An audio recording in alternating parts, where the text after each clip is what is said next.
UNESCO Remote Radio Week 2021. Get ready for a week devoted to helping radio stations broadcast remotely. And welcome now to UNESCO's masterclass on how to develop local revenues for radio to ensure sustainability. A very critical masterclass this is, and it's presented by Alexander Sempf and Douglas Mutumba from the East Africa Radio Service, or EARS, headquartered in Kampala, Uganda. Alexander and Douglas have done something quite remarkable. They employed a set of strategies and tactics in one of the most economically challenged markets in the world, in one of the most economically challenging times, the pandemic. Yet despite the total shutdown of the economy in Uganda, their tactics have grown radio revenues to greater than pre-pandemic levels. And a reminder to all of our delegates that are watching, you can ask questions. You can put them throughout the session while the session is ongoing. And of course, our background will select those questions and put them to our experts right at the end of their discussion. But this obviously is the reason you've tuned in. It's not to be missed. Over to you, Alexander and Douglas. Thank you. Thank you very much, Omar. Good afternoon, everyone. We are very, very happy and proud for this opportunity to share what we did for the last 2 years in Uganda. And Philip, may I ask you to click? Yes, it's about sustainable revenues for local radio stations through advertising. But before we start with the content, we would like to introduce ourselves. Click, please. Thank you. My name is Alexander. I'm Managing Director of East Africa Radio Advertising Service. And Douglas may be... And my name is Douglas Mutumba. I'm the Director and Head of Partnerships. Welcome to this class. Click, please. Click, please. And this is our wonderful start, which shows you diversity. The clutter you see here is how diverse radio and society is in Uganda. For all these different radio stations, they represent the need of different communities in terms of language, in terms of culture, in terms of location. And this is the presence and penetration of radio in Uganda. And it demystifies the broadcasting that we came to know into narrowcasting, because every community wants its own channel. And so we narrowly broadcast to those individual communities. And that's a good map showing the presence of radio in Uganda. Could you click the next one? It's about advertising. And first, it's how to create relevance for advertisers. As Douglas showed to you, we have a real, it's not only the diversity, it's the numbers of station, which is really exciting. But when it comes to an average radio station, the national reach is just 0.4%. This is it's maybe a little bit rude, but this is not relevant to a national advertiser. Click, please.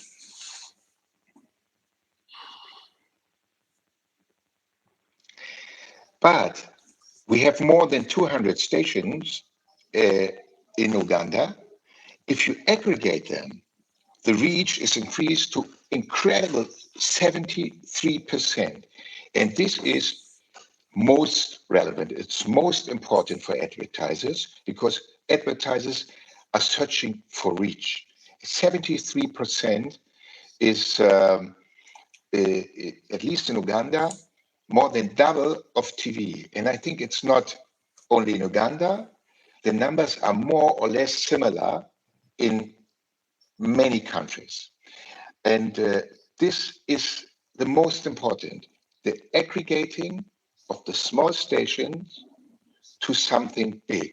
73% 3% is possible. Click, please. Oh, sorry, this looks a little bit strange. We have another issue when it comes to sustainable revenues for local stations. At least in Uganda, the local stations create 80% of the listenership of radio in the country. 20% only are created by urban stations in the big cities. But when it comes to the revenues, it's very unfair.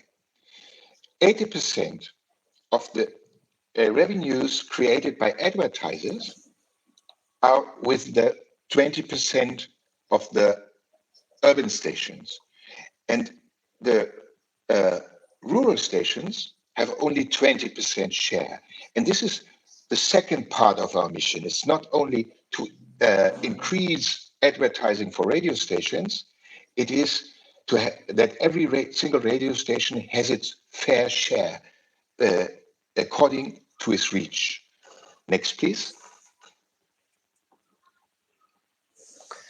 Very good. So, in 1993, we have the first FM stations opened in Uganda. And 2 years later, we had more than 20 stations opening. And 5 years later, we had over 60 radio stations spread all over the country.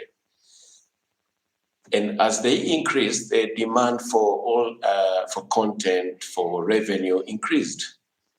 So an umbrella organization started, which was the Uganda Radio Network in 2005, in 2005.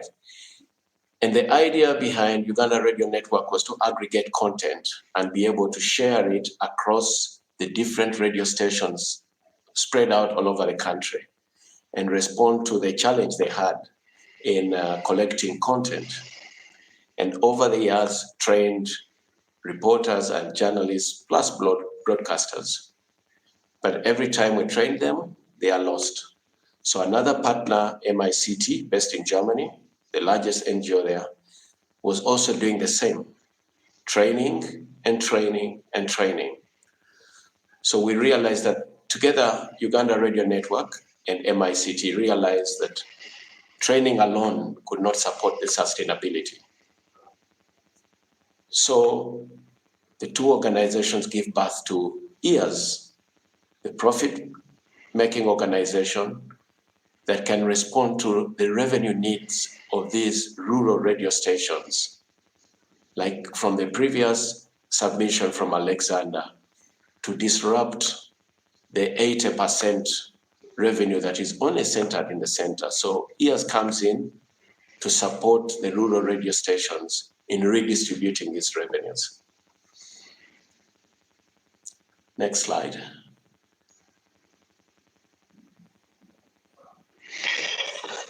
So now it's the task how to create value for stations and clients, because only creating a win-win situation will create progress. At first, EARS is a platform for now for more than 100 stations, which are our partners. And because 100 stations are on the EARS platform, we are now convenient one-stop shop for every advertiser. It's not necessary to have a direct contact between a rural station and the advertiser. It's done by East Africa Radio Advertising Service.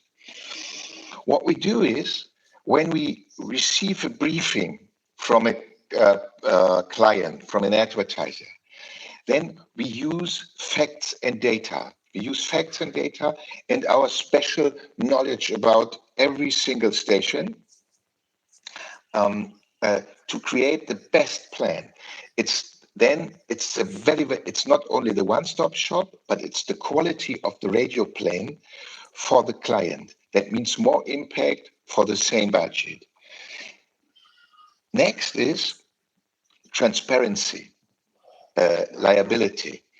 Our campaigns, the campaigns we have planned, we have implemented to the stations, are monitored. So the client has transparency that his campaign was running as booked. Then it's very, very important now. We are not an agency. We are mandated and paid by stations. We have contracts with the stations, and we are a sales house for them. We are not doing sales only. We are a marketer for radio as an industry. So we are always trying to answer two questions. Why radio? First, this is the most important, to develop the radio market. And number two is only why ears. Very, very important, the last bullet point. We are a profit organization. Our parental companies are non-profit organizations, but we are. And the reason for this is because of this, we are independent from any donor. We can develop radio advertising in Uganda with our own money. Like we do right now, we are hiring people, we invest in marketing to increase revenues for local stations. Next chart, please. Good, and there comes the need. What is characteristic of rural radio stations is that the public, the communities rely on them. They rely on the radio for all their information needs. So the radio stations have a challenge to have the content that responds to the need of their communities. So our responsibility at EARS is to distribute this content to support the rural radio stations access this content.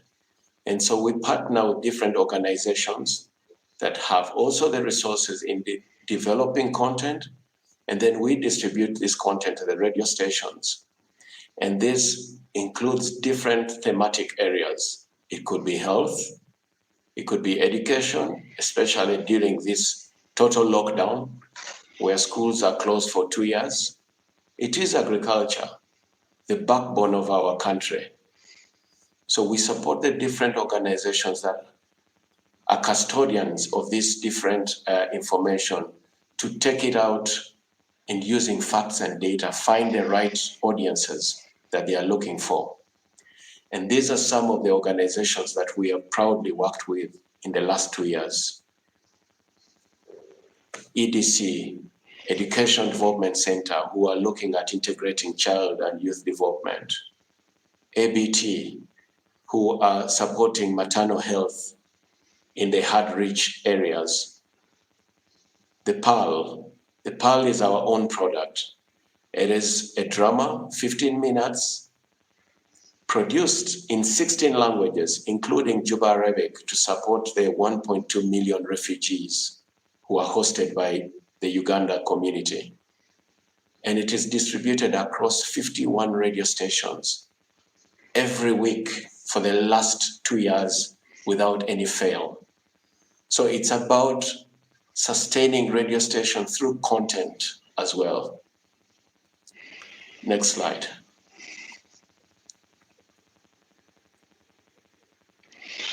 Well, it's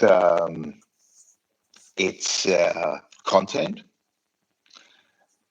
but those organizations have to pay stations for distributing this content to the communities.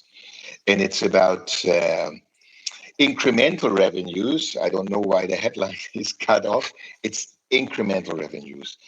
And only this year, and I'm really, really proud about this number, East Africa Radio Service was able to create $600,000 incremental revenues for local radio stations in Uganda. Uganda is a small country only, and we will continue and will expand our services after we delivered proof of concept. And as mentioned on this chart, we're just in the pre-launch phase of starting business in Tanzania, which will be effective from early next year. And we are East Africa radio advertising service, and maybe there will be other countries coming. Thank you very much. Click, please. I forget one chart. This chart shows what's the story. Usually, the small fishes are eaten by the big ones. But when we are organized, when we are working together, joint forces, then it's vice versa. And this together, we can be the big fish and have a fair share on advertising revenues in every country. It's possible. And it's our mission to expand ears, but we would love to share our experiences. And we had a lot of one, and we had a lot of painful lessons within the last 2 years. But finally, we were able to deliver the proof of concept. And if you want to listen more, you are invited. We would be very happy to share more knowledge about our experiences with you. Click, please. Yes, sorry, one more click. One more, please. Sorry. Yes. Here we are again, Douglas and me. And don't hesitate, send mails. We would be happy to support you if you like to, if you think about doing something similar. Thank you very much again. Thank you. Okay, there you go. I've unmuted myself. Let me kick off. There are going to be questions, but I think the first should come from me. So because I have the privilege of being the moderator here. So can you give some very concrete examples? Because when we talk about aggregating so many different stations with, different principles involved, every station has a station manager. I mean, there must have been something about your pitch that brought them all together, because I'm sure, like you said, this isn't the first time that they thought about an aggregated approach, because they can see that they're losing revenue share despite their scale if you bring them all together. What is the one thing you said to all of them? I guess you said, you'll make more money with me. I don't know. What was it that made such a difference and brought all these stations together?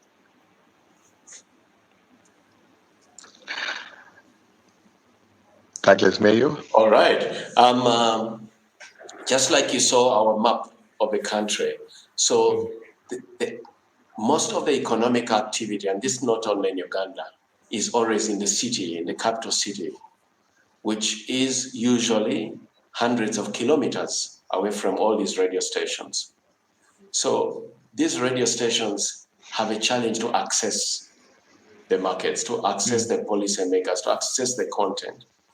So by coming together and having this central representation, it immediately cuts their costs.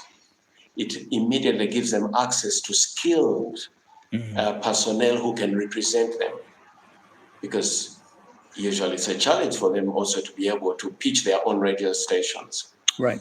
So to put this clear to them and make them understand that they have the opportunity in being aggregated together, put all their interests together, was the first success story, that they could understand that is a cost benefit for them, that they are represented. The second thing is to be able to put their values, because in radio we are dealing with audiences. And so each radio has a different audience, and the advertiser is looking for all those audiences. So to be able to aggregate this different audience and put it to this advertiser is another success on the demand side. So as a platform, we created a win-win situation for the suppliers and the demand. Okay. Well, I'm going to round up by just one more thing, Alexander, one more thing, and very brief this time. When you pitch, you say you now have data. Now, that's not usual in a lot of rural environments, in a lot of community stations. It's not easy to get data. How did you manage to overcome that particular challenge? And let's end with that one. Well, the data are available. But the data is not used. The data is not used. We have statistics about listenership. It's not used. And even if you use it as a single station, if the average reach is 0.4%, well, that's not relevant. It's only the aggregating which makes the numbers relevant. That's what we changed in Uganda. Okay. Well, thank you very much. I do not see any questions from audiences, but it was fascinating to hear about how you managed to do this. And I think you hopefully will get more and more questions directly about what the secret sauce is beyond the things you've told us. So thank you so much, Alexander Sempf, Douglas Mutumba from East Africa Radio Service, for this masterclass on how to create sustainability for radio stations, even through the tough times we've been through. Thank you. Yeah, it was a pleasure. Thanks.